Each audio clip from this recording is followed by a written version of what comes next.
The Vietnamese stock market was still down on August 22nd, although showing some signs of a recovery after a massive drop on August 21st. The drop was directly related to the General Police Department of Crime Prevention's announcement of Nguyen Duc Khien's arrest.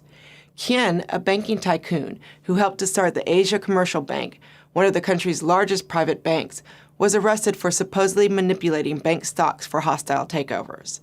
This arrest highlights some of the current political and economic stresses that plague Vietnam, underlining its economic challenges and exposing its endemic corruption problems. At the Sixth Party Congress in 1986, Vietnam officially adopted its Doi Moi policy, a policy that promoted the marketization and liberalization of its economy, following China's blueprint for economic opening. The effects of Doi Moi started to really develop in the mid-1990s when official growth rates were often around 7% on average. However, much like China's impressive growth, there are underlying troubles in Vietnam's state-centered economy, which became especially apparent after 2010 as the global economy slowed. The recent arrest of Khien highlights some of these problems.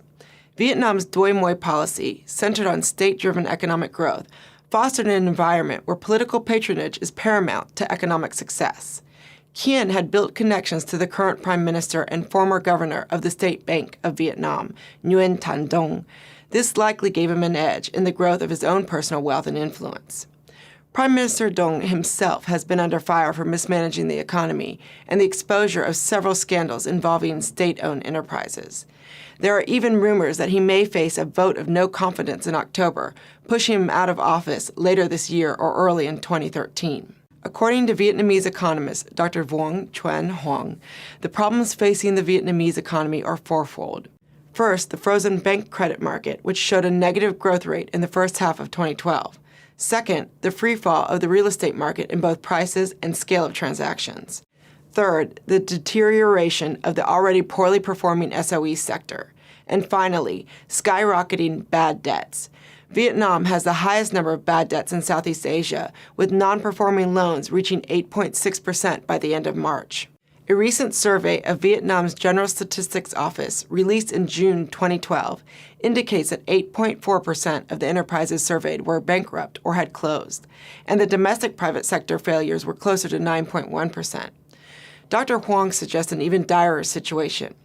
Recent tax records indicate that out of 623,000 businesses formally registered by the end of 2011, only about 400,000 enterprises continue to operate.